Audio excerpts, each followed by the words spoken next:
It's an age-old story for us car guys. You buy a car, pull it apart for a build, and then things go terribly wrong. Maybe you find damage you weren't expecting. Maybe parts availability brought your plans to a screeching halt. Or maybe you bought another Project Car 6, you know, just to hold you over. Oh yeah.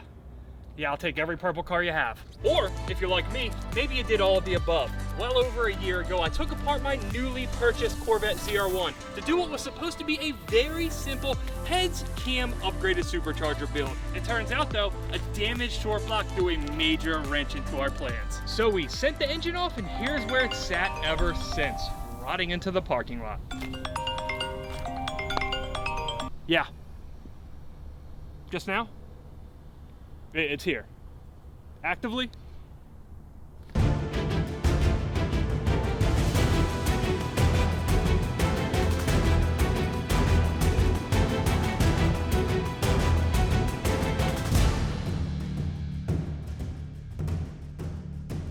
Yep, that's the engine.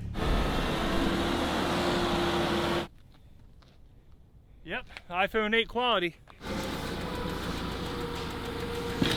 Oh, son of a bitch. Is it metal? No. I got dirt on the New Balances. Oh man. On a somewhat more serious note, I've been waiting for this day for a very long time. I wanted to do this engine build right, so when I found out we needed an engine, I almost pointed to the Porsches. Not that car, it's the ZR1 that's still outside in the parking lot. When I found out I needed an engine for the ZR1, I sent it out to Late Model Engines in Texas. Unfortunately, parts delays just crushed us. We were delayed something like 5 or 6 months for piston rings alone. God damn, they got that thing on there. All right, guys, if the engine's anywhere near as strong as their packaging, we're gonna be in fine shape. Look at that. Wait, no supercharger?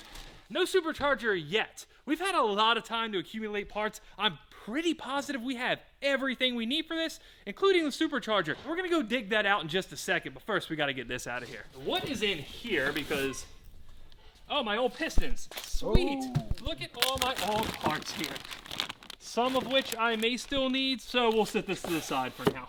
There's my old welded water pump. It's a popular thing to get a new water pump, weld the pulley to it, because these have been known to come flying off at like 8,000 RPM. And of course, the most important part of any build, t-shirts and stickers. Boom. Look at these Frankenstein Engine Dynamics cylinder heads, fully loaded and pretty much ready to go. On that note, we actually had them fully break in this engine.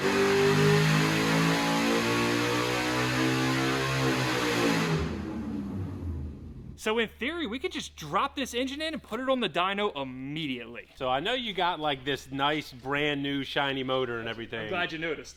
The LS9 piston and rods here though, is anything wrong with these? So from what I saw, and this is the first time I've looked at them out of the car, no. The only reason this thing came apart and got to this point was because we found some marks on the cylinder wall and there was excessive blow-by, but the leak down was 110% perfect. LS9 pistons are the bee's knees of LS pistons. The rods too. The rods are supposed to be good as well. We will hold on to these.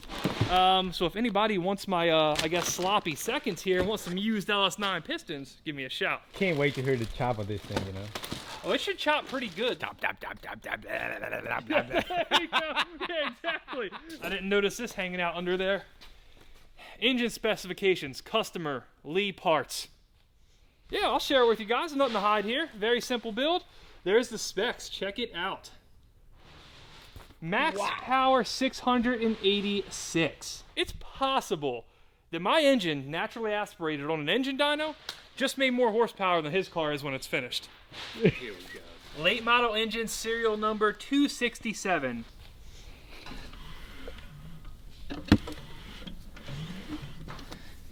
Yeah, this is a pretty sad sight, isn't it? Quite frankly, guys, I forget where I left off with this car. I'm gonna have to get reaccustomed to this whole build. One thing I did get like 90% of the way through is installing the Synergy trunk tank. But once I found out I needed an engine, pretty much all progress stopped. It got pushed outside and that was it. It's been out here so long that the temp tag I had on it is completely erased. It's just gone now. We could be upset about the state of this car all day, or we can just get on the road to fixing it.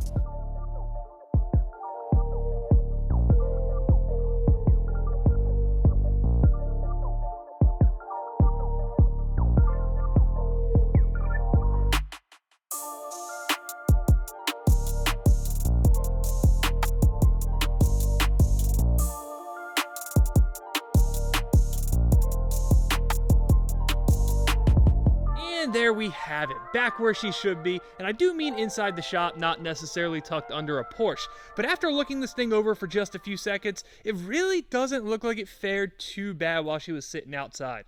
Obviously, the engine bay is an absolute mess. This is pretty much how we left it. We were really short on space, so we just left as much as we could in there. We zip-tied it up so we didn't lose any of it. Old girl might need a little bit of a cleaning, but otherwise, she seems like she's in pretty good shape. The bigger problem we're going to have here is figuring out exactly what we did and didn't do previously. Fortunately for me, I did make a couple videos on this car back in the day, so I can watch those again and at least figure out where we stand on it. And if you want to get up to speed on this project, I'll link that playlist down in the description. Now, in case you don't want to go back and watch those old and really, I must stress once again, really bad videos of this car, we picked it up for $47,000 from our good friends at Chicago Motor Cars. To the surprise of absolutely nobody watching, I once again bought the cheapest, highest mile example of a car I possibly could. This absolute gem of a ZR1 has a nice hard 120,000 miles on her. We've already done most of the intercooler setup back there, but as you can see, it's nowhere near complete. We also got a chance to knock out our auxiliary fuel pump install. It's a major pain of a job that we don't have to worry about now. Given that this is probably a lot of your guys' first time even learning that I own a Corvette, it's probably a great time to let you know that this is not my first ZR1. Back in the day, I had an Inferno orange car. It made 840. It was an absolute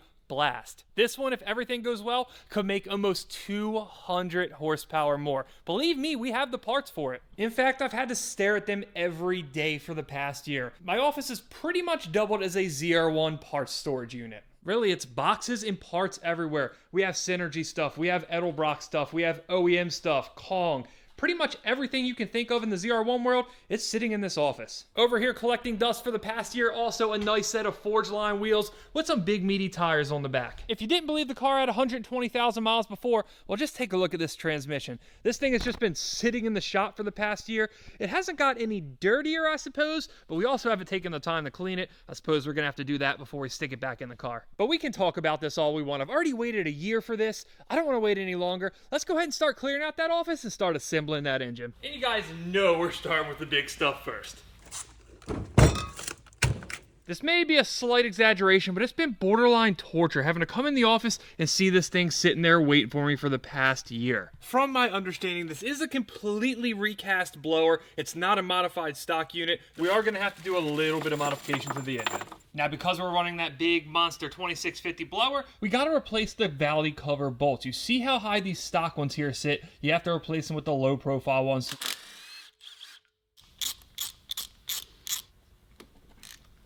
Now, one more little bit of engine prep we have to do before we can toss that blower on. We have to get these coolant crossover steam vent ports, whatever you want to call them, back onto the engine. The only problem we have there, well, I don't exactly recall where I put them a year ago, so we got to do a little digging around the shop. It sure would be nice if they're in crate number 1. I doubt it's going to be that simple, though. Got an AC compressor. We have rear fender liner hardware. That's not what we need. We have an FVD Brombacher sticker. That's the wrong video. Would you believe it? Not only is Dalt's car going to be a lot slower than mine, he's actively trying to prevent me from getting mine together. There's the parts we were looking for, and it just so happens it's covered up by his crappy no paint having bumper. And though we've accumulated some dust, fortunately I left myself notes on everything, so we're good to go. Everything we need for this engine's right in this bag. Yeah, I probably shouldn't have said that this early. That's what we're looking for right there. Perfecto. Well, almost perfecto. We do have one issue. We'll talk about that in just a second. Good to go on the front there. Where we run into a little bit of an issue, though, is back here on the rear of the engine. On GM-produced LSA and LS9 heads, these steam ports back here are plugged. Not with a block off, but rather they have a slug pressed in there from the factory. Now, I didn't realize that Frankenstein, when they modify these heads and when they do their thing, those are open. It's very common to run an aftermarket steam port kit. It does, however, mean we're going to have to order a set of aftermarket block-offs. Fortunately, I don't think that's going to hinder us from installing everything. I think that sits back far enough behind the blower that we can get to it after the fact. Actually, worst case scenario, we do have Dalt's engine right here. He has a set of OEM block-offs, so maybe we'll just snatch those and not tell him about it.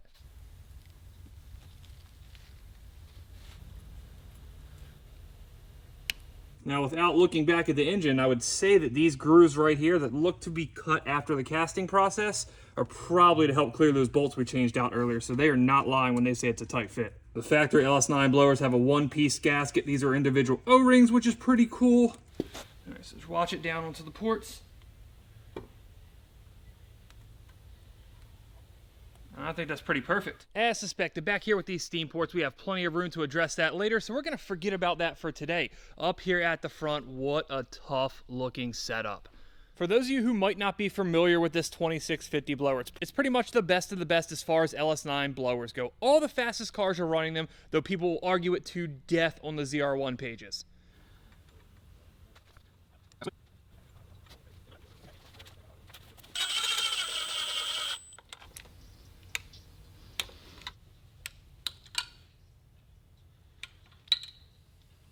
Now that we have the blower installed, this is where things get slightly more subjective. And by slightly more subjective, I mean the ZR1 guys are at each other's throats like tribal warfare. Here we have ourselves a beautiful Kong Performance supercharger lid. And in this box here, yep, you guessed it, yet another Kong Performance supercharger lid.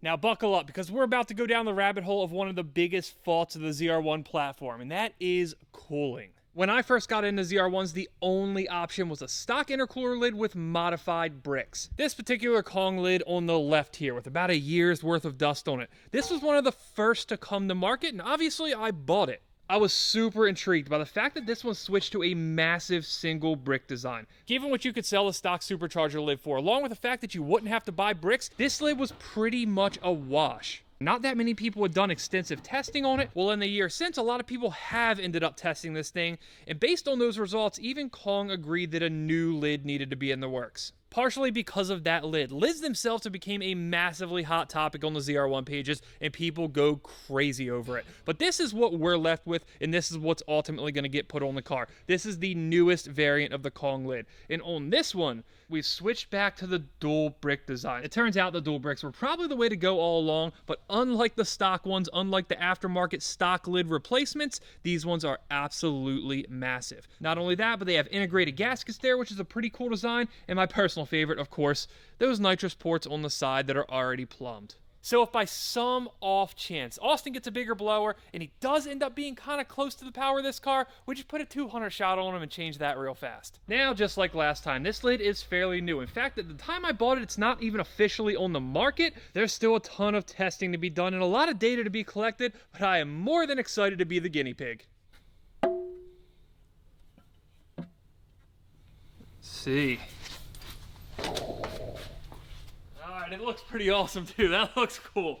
Along with the nitrous ports, it looks like you have dual IAT sensor locations. You can put it on either side of the engine, and they give you a block-off plug for whatever side you don't want to use. We'll stick the old IAT sensor in there with 120,000 probably not so easy miles. Hopefully she holds up just fine. As cool as that looks set up, don't worry, it gets better. We still have to install this big, massive throttle body and our slightly smaller pulley there. Both, of course, made in the USA. Bam, there, Grip Tech. And there's a stamp of approval on the throttle body. As far as pulleys go, we went with a pretty modest one at a 2.625. It's not nearly as small as they get, and of course, if you're not a supercharger person, the smaller the pulley, the more boost. As easy as that sounds, it's not quite as simple as put a smaller pulley on, make more boost, because the smaller the pulley, the more you have to fight belt slip. It might not show up well on camera, but it's machined in some crazy way that this feels like sandpaper. It does not feel like metal. As far as pulleys go, Grip Tech is definitely the best of the best, so I'm happy to have that on my side as far as fighting belt slip. And not only that, we're also using this guy. It's a fully billet, upgraded tensioner from Kong Performance. The stock tensioners break, and they have done it time and time again. This one's not doing that, but it also puts out twice the amount of tension.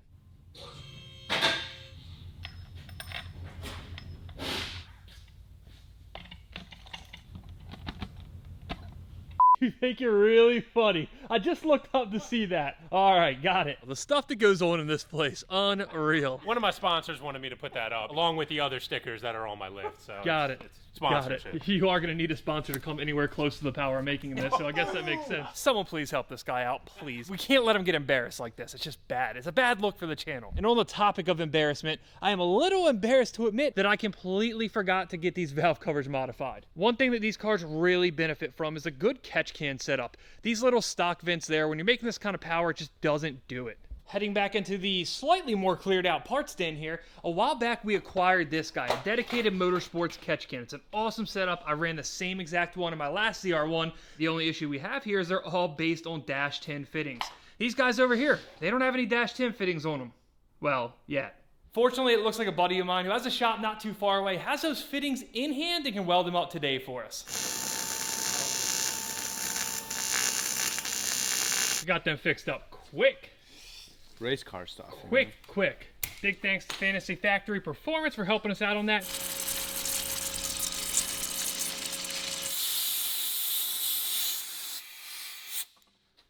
And now we get to do this about 10 more times, but I'm not gonna make you watch that. We are thoroughly cleaned. Now we're gonna let them dry and probably clean them a couple more times. But I gotta be honest, Fernando, I'm not feeling so good about this. Why? We've given so much love to this engine. We're putting all our time and effort into this.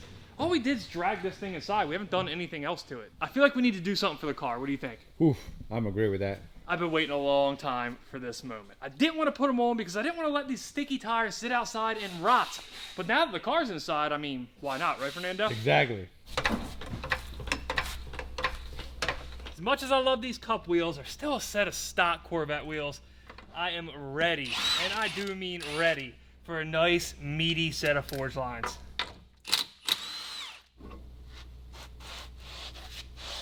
That's scary. It is scary, no. Always scary when you're going over a carbon ceramic. Now, in case you guys didn't already go back and watch those awful videos that I mentioned earlier in this video, we did do a little widening and, you know, extended wheel studs. We did a little suspension work on this car prior. I'm not sure if we're gonna need these anymore, but I am glad we took the time to knock out these extended wheel studs back in the day. 19-inch, so they're a little bit bigger of a wheel, but they have some big, meaty 345, I believe. Where's my size? 345, 30, 19 Toyo RRs. Hopefully, these are enough to hook. I might be a certified Porsche guy now, but I am thrilled to not have to be dealing with wheel bolts at the current moment. So you're actually kind of glad to be working on a Corvette now? I love working on Corvettes, man. This is easy. This is what I'm used to. It's great.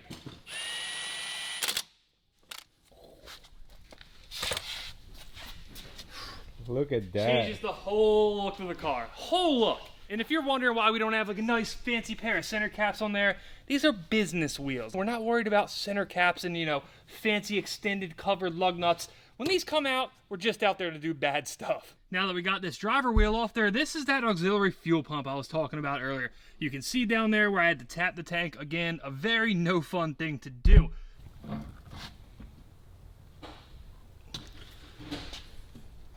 See, the whole plan is now, if people come by the shop, they'll see this thing like, that's an awesome ZR1. Not, hey, that's that car that rotted in the parking lot and I saw for the past year just, you know, wasting away. Yes, and if you're relatively good at math, we are short a couple lug nuts. We are certainly keeping those spacers in case we do want to run them.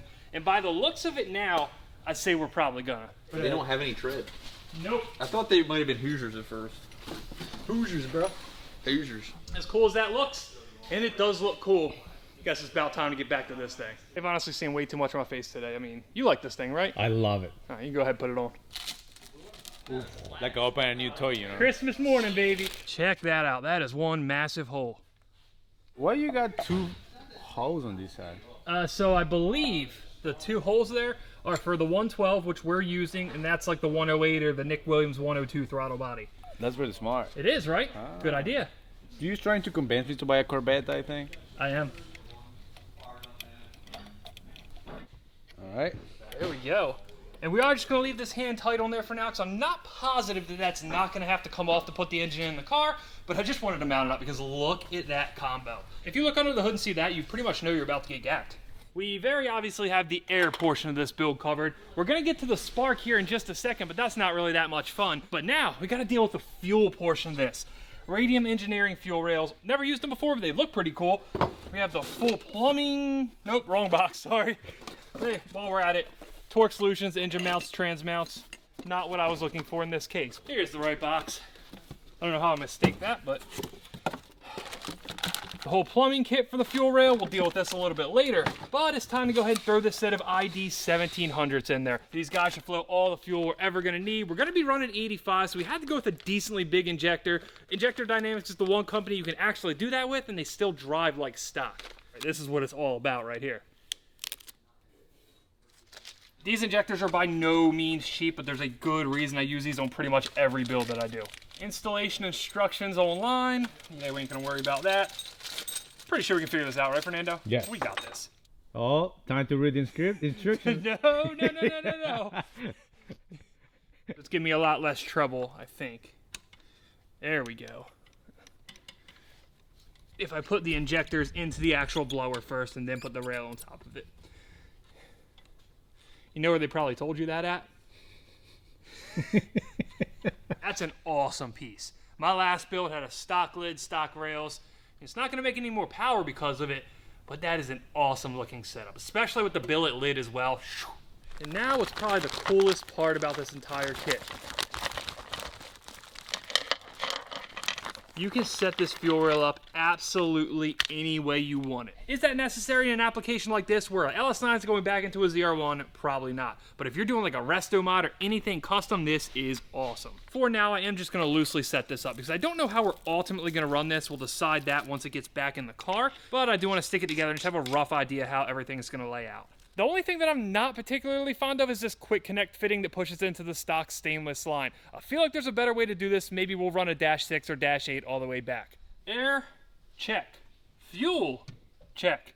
Now we got to deal with spark, and after that it should run. One of the things that makes the LSA and the LS9 just a little bit unique is that the coil packs are integrated into the valve covers. Right off the bat, we know that we're not going to run this radium piece here. That's one port on the radiums that we can write off from the jump because our breather line is going to come straight up from there. I believe it runs up and behind the motor, but it's been quite a while since I've done one of those catch cans. Normally, I wouldn't be putting used spark plug wires back in here, but the day I bought this car, they were actually replaced to fix a misfire, so these are probably 1,000-mile spark plug wires, so I'm not too worried about that. Now looking at the engine, it almost looks kind of complete, at least on the front of it, but when you get around to the back, it's still kind of bare. It's just missing something. I got that something. This is one of the first parts we bought for this build way back when. I think, keyword think, it's a triple disc. That'll do. All right, back to the clutch. There's our slave cylinder, brand new setup, which is good because the one that's in the torque tube there is still 120,000 mile OG slave cylinder. Some new flywheel bolts, alignment tool, a pilot bearing, which we already have a new pilot bearing, so thankfully we do not have to worry about this. The new pilot bearing is really tight though. Just kidding. After a quick inspection of this pilot bearing, it was not replaced and is seized as shit. Oh, there we go, okay. So they tanked this crank, did whatever to it, I guess, and didn't replace this. You ready for it, Fernando? Yep. Whoa! No wonder it's seized, man. Jesus. We got a nice fresh one here. I'm really glad we checked that, though, because that could have ended really badly for my torque tube.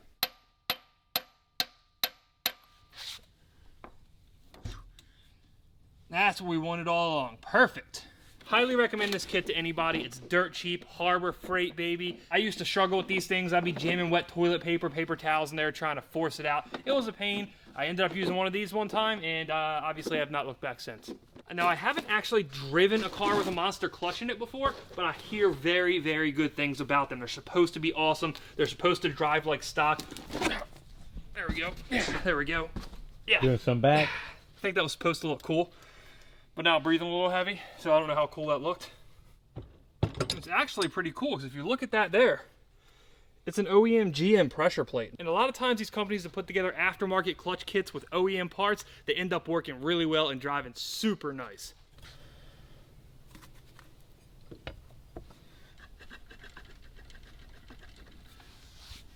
Now we're starting to look like something down here.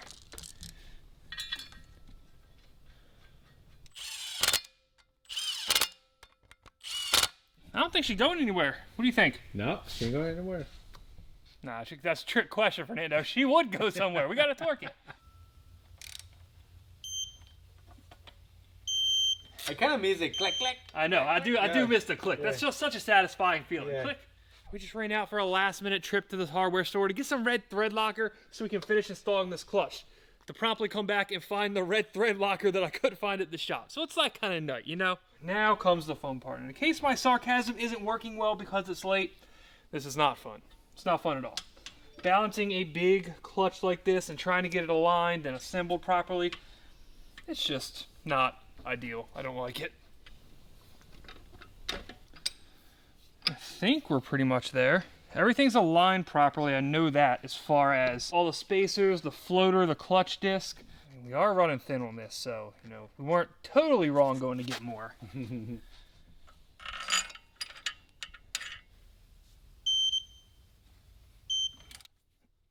And with that, we've had a massively successful day. Today alone, I've got completely reacquainted with this project. Not only have I got completely reacquainted with it, I've made a complete list of the small little odds and ends we need to order still. Fortunately, it's nothing major. It's going to be no sweat and honestly not that much money either. But I think this goes without saying that I am incredibly excited to get this thing back on the road and finally be wrenching on a Corvette again. I have greatly enjoyed this Christmas with the YouTube family, and I think now there's only one thing left to do.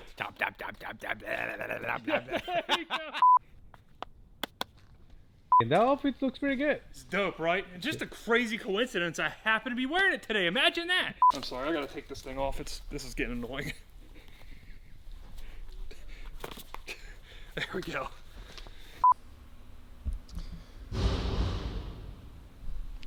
Garbage truck going hard out there. 5 in the morning, I thought I could come in here early, get some peace and quiet. Nope. None of these ZR1 Corvette fans want to hear that stupid 4-cylinder Mitsubishi, trust me. One thing that these cars really benefit from are vent fittings, catch cans, and let him roll his piece of shit past. Let's see him. You want to pick up your shit? Is he giving you like the one day this car is going to be the fastest car in the shop?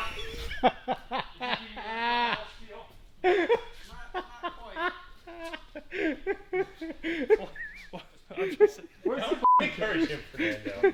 All right? Nobody else is laughing except for you. He just said the word he's saying. No, it's not funny.